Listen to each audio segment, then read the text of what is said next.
Good evening, everyone. Welcome to the channel. Before I begin, here are my disclaimers. Today I am going to give you an update about Polaris INC quarterly report.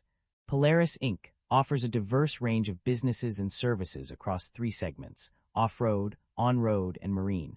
Some of the key products and services provided by the company include powersports vehicles such as ORVs, snowmobiles, motorcycles, and boats, vehicle accessories including winches, bumpers, plows, racks, wheels, tires, and tracks, snowmobile and motorcycle accessories like covers, traction products, electric starters, and chrome accessories, gear and apparel including helmets, goggles, jackets, gloves, boots, and pants, light-duty hauling and passenger vehicles, pontoon and deck boats. The company provides its products through various channels such as dealers and distributors, online sales, and retail and e-commerce marketplaces. The Polaris Inc. stock price has remained relatively stable in the past year, with only minor fluctuations beyond a -1.05% decline. One notable event that contributed to this stability was the Cone 2025 earnings report, where despite a quarterly loss, the company managed to surpass revenue estimates and slightly beat adjusted earnings per share consensus. The stock price remained unchanged on the day following the report.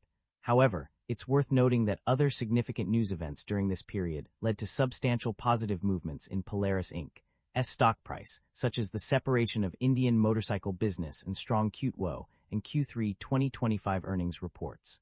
These events caused shares to surge by up to 13.21% and 10% respectively.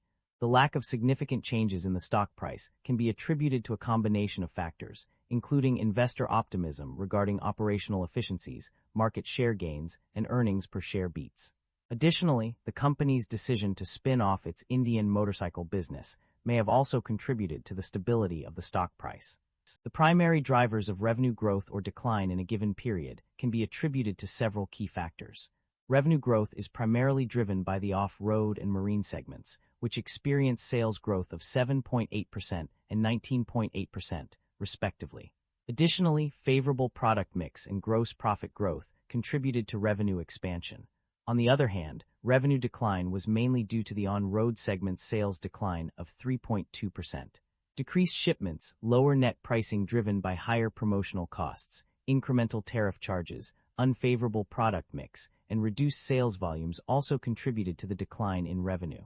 Overall, the performance of different segments and factors such as product mix, pricing, and commodity prices played a significant role in determining revenue growth or decline.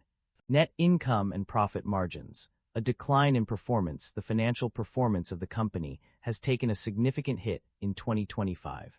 Net income plummeted from $27.7 million to -$15.8 million for the 3 months ended September 30, 2025, while it decreased by $262.1 million to -$161.9 million for the 9 months ended September 30, 2025. The decline is largely attributed to foreign currency fluctuations. Profit margins have also suffered a significant decrease. Gross profit margin dropped from 21.2% in 2024 to 18.9% in 2025, while operating profit margin plummeted from 4.2% to -2.1%.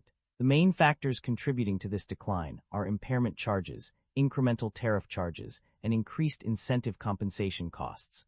The company had anticipated a decline due to tariffs, with preliminary analysis indicating a material negative effect on profitability for fiscal 2025.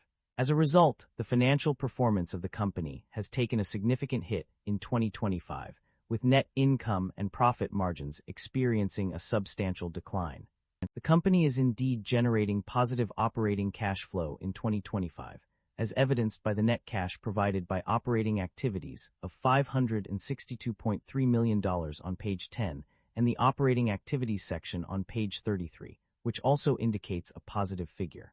This suggests that the company's operations are producing sufficient cash to meet its financial obligations, indicating a healthy financial position. The company's debt level and interest expenses have undergone significant changes. While the total liabilities decreased by $79.7 million from 2024 to 2025, long-term financing obligations dropped by $338.3 million during the same period. This reduction in debt levels is a positive trend for the company. However, it's worth noting that the decrease in interest expenses was more pronounced, with a decline of $3.1 million, or 8.6% from 2024 to 2025. The decrease in interest paid on financing obligations by 7% further underscores this trend. Overall, these changes indicate a reduction in the company's financial burden, which is likely to have a positive impact on its bottom line. The company's financial performance varied across regions and segments. In terms of regions, the United States stood out as a strong performer in PG and sales, but struggled with ORV shipments year-to-date. Canada, on the other hand, underperformed in all segments, including ORV and snowmobile shipments. Meanwhile, other countries showed improvement in the quarter, although they lagged behind in the year-to-date period. In terms of segments, ORV was a weak point for both the United States and Canada, while PG and sales were a bright spot in the U.S. The only segment that struggled across all regions was snowmobile, particularly in Canada, where it underperformed during both periods. Management's outlook and strategy overview. The company is anticipating a significant one-time charge of $42.3 million due to the sale of certain assets. Despite this, management remains optimistic about the company's financial performance, citing sufficient cash balances and future cash flows to fund operations for at least 12 months. Additionally, they expect commodities to have a neutral impact on gross profit margins in 2025 compared to 2024. However, currencies are expected to negatively affect net income, while interest rates will have a positive impact. Management also emphasizes the usefulness of non-GAAP financial measures in understanding the company's performance. The company's financial summary reveals that it has a history of paying dividends to its shareholders.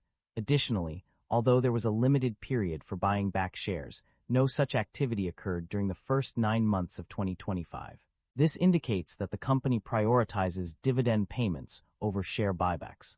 Concerns about inventory buildup and supply chain disruption are mounting. The company's inventory levels have increased significantly, with a $77.1 million rise in just one page of the financial summary. This is further exacerbated by open letters of credit totaling $60.8 million related to inventory purchases. Moreover, potential aggregate repurchase obligations due to dealer repossession stand at a staggering $337.9 million. The supply chain is also under threat, with increased challenges due to tariffs and reduced sales volumes driving lower purchased materials and decreased labor costs.